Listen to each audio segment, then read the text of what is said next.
Live inside the Beltway.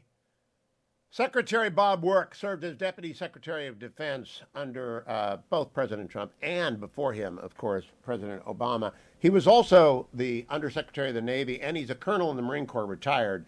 So I'm tempted just to call him Colonel Work, like I called my father-in-law Colonel until the day he died, and Colonel Helmer never objected. Good morning, Secretary Work. How are you? I'm doing great. It's great to be here. Please just call me Bob. I will do that eventually, but I really do reflexively call colonels colonels. And our mutual friend, Mel Spees, I call him general still. I think I met you briefly at his retirement ceremony, but since then, I've only heard of you from Jerry Hendricks, our mutual friend, Captain Hendricks, the author of this book, To Provide and Maintain a Navy.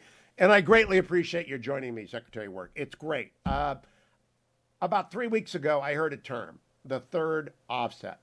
And I thought to myself, what is that? I'm not an armchair general. I'm not even an armchair private. I have no idea what that means. And Jerry told me, talk to Bob Work. He invented it. So you are, that's something to actually change the language. When did you come up with the third offset? It was 2014 when I was just soon after I became the Deputy Secretary of Defense.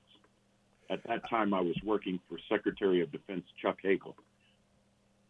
And so would you explain to the audience, made up mostly of civilians like me, what the third offset is and where does it come from and what does it mean for our military posture? Okay, sure. First, I want to take all of the listeners back to Desert Storm.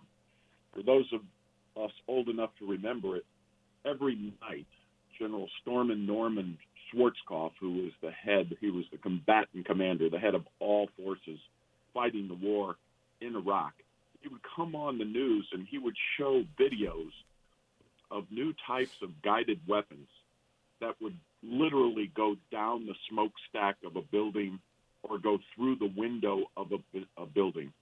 And everyone kind of understood what was happening. Now we had weapons that actually hit their target if you fired. And this accuracy was independent of range. You can fire a Tomahawk missile, and it is as accurate at 1,000 miles as it is 100 miles. They hit their targets. And the United States had a huge lead in this type of warfare. And when you have that type of capability to kind of hit with accuracy at range, you want to hit the enemy as long a range as you possibly can. You want to hit him before he can even bring his weapons into bear. And so you would build these big digital networks that would look for targets and then direct these guided munitions towards their targets. And the United States had this lead throughout the 90s. We used it in Yugoslavia, in Operation Allied Force. We used it with a vengeance against Iraq in Operation Iraqi Freedom. We used it again in Afghanistan. And we had this enormous advantage that gave us a tremendous combat overmatch over any potential adversary. Now, then we went into the wars in 2001 into the Middle East, and we kind of took our eye off the ball, meaning that we stopped really paying attention to what China and Russia were doing. And they were saying, hey, we can't live in a world where the United States has this advantage, so we're going to catch up with them. And by 2012, the department was saying, whoa, we may have to fight against China in the future or Russia in the future, and they're going to have the same capability as us, and that's not going to be good. Yeah. So how do we approach this? Now, the way the United States has done it in the past is if a potential adversary has an advantage like numbers, we would try to offset the numbers. We wouldn't try to match them soldier for soldier or ship for ship or tank for tank. We'd use technology to give us an advantage.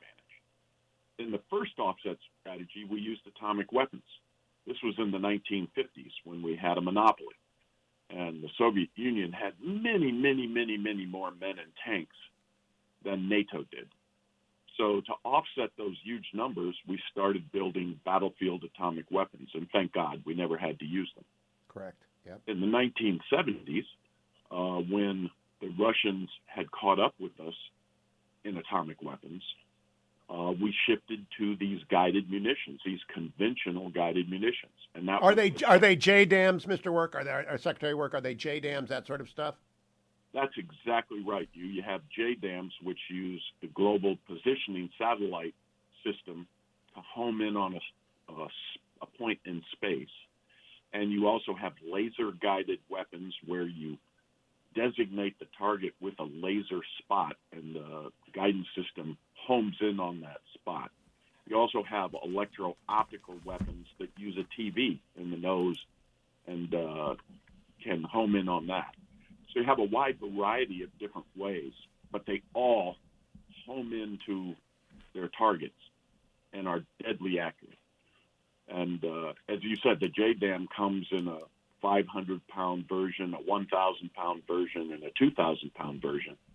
And when a 2,000-pound bomb falls within 1 meter of you, believe me, yeah, that's close enough for government work.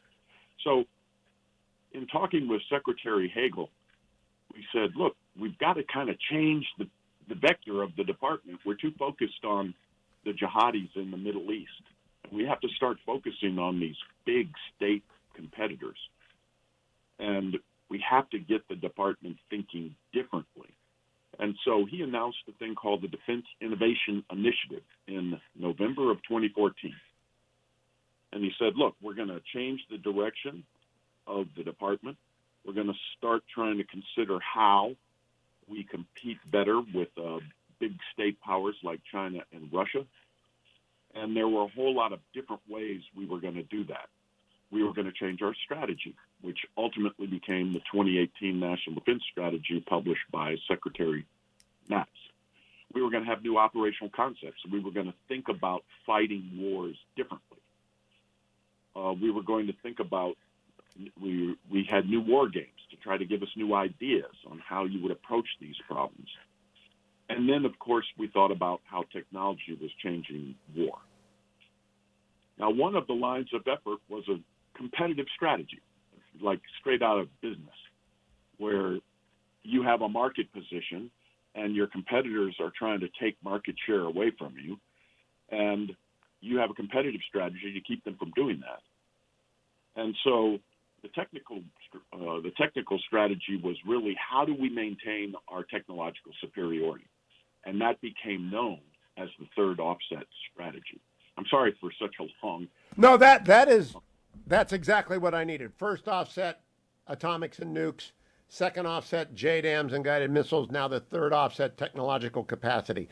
Now, I've had Admiral Stav on this show for years, every week. He tells me the new triad is cyber, special forces, and space, sometimes with information warfare overlaying all three. And I get that. I really do. But what I don't understand is he also says quantity has a quality all of its own.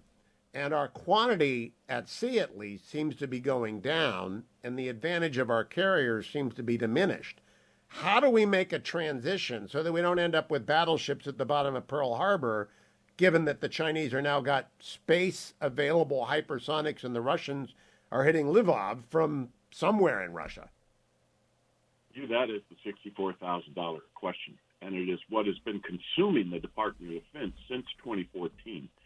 How do we make this shift, and how do we make sure that in this very lethal world, we can regain what the department refers to as a combat overmatch, that we overmatch our enemy, and we have the technological advantage, and therefore we want unfair fights.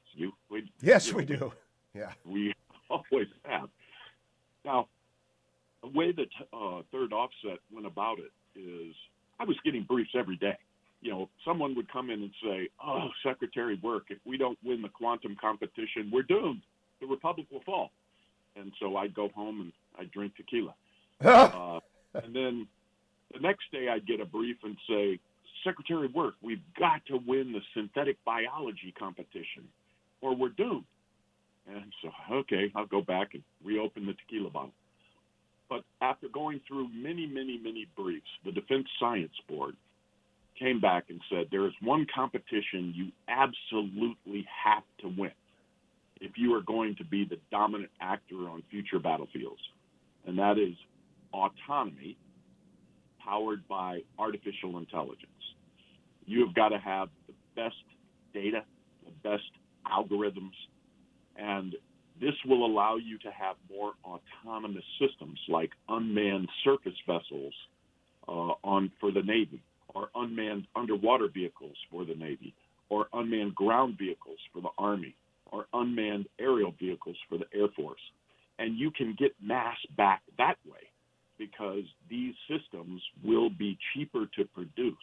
Now, we're still not certain, will they be cheaper to operate? That's still a big question. But we know for certain that you can build more Switchblade drones than you can F-35 fighters. Are you studying the Ukraine conflict every day, Secretary Work, looking at what these man pads are doing and what the Switchblades are doing and saying this is going to have a real world impact on our defense budgeting?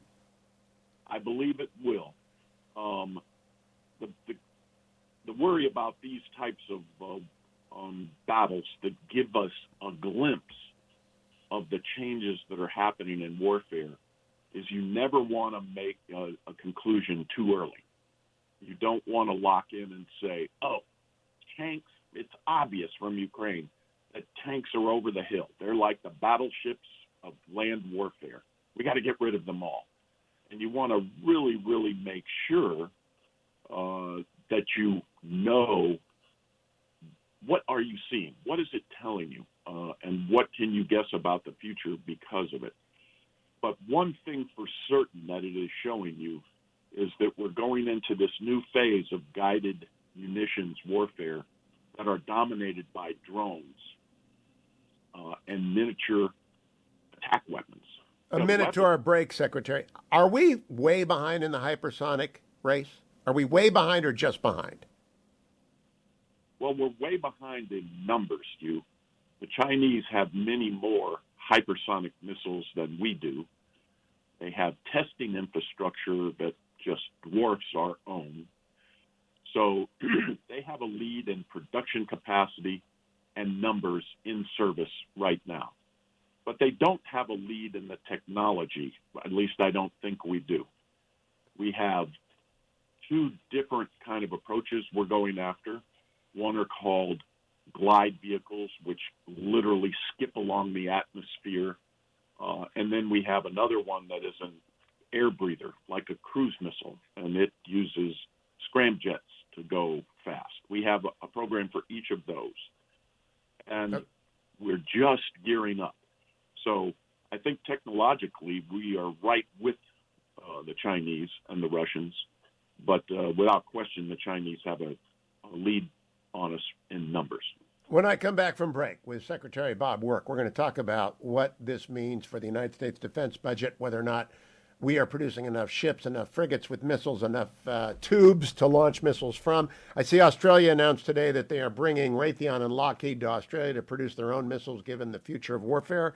We've got one of the experts in Secretary Bob Work with us. Don't go anywhere, America. Stay tuned. I know everyone driving to the Pentagon pulled over. They don't want to go into the building. They want to listen to Bob Work. Former Undersecretary of the Navy, Colonel in the Marine Corps, and smart guy.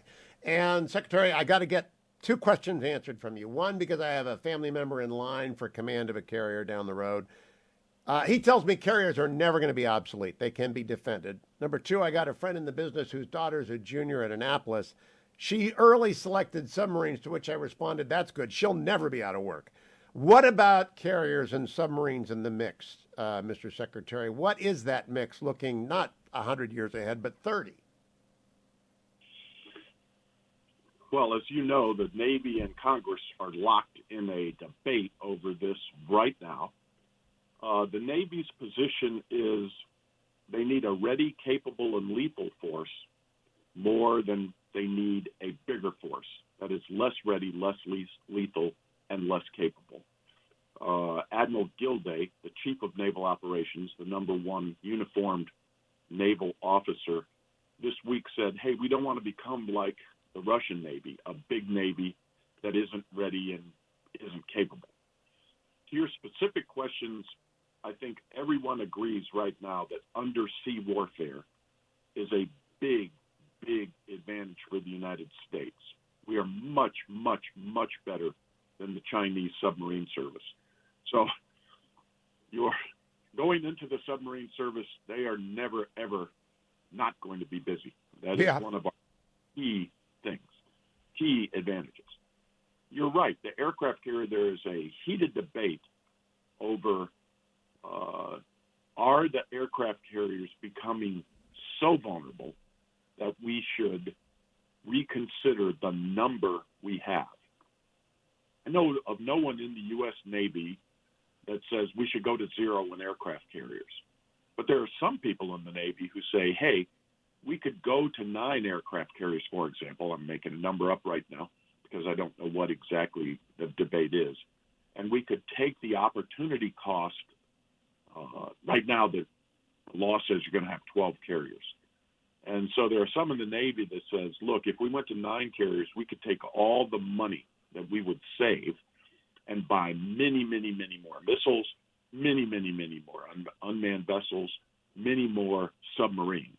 And that would wind up with a more capable, ready, and lethal Navy. So that's the debate that's going on right now. So let me ask you the question that I asked then candidate future President Trump in the debate. He's still mad at me for, is if you had to pick one side of the triad to overinvest in and favor, given what you know right now, which side of the triad would you favor, Bob Work?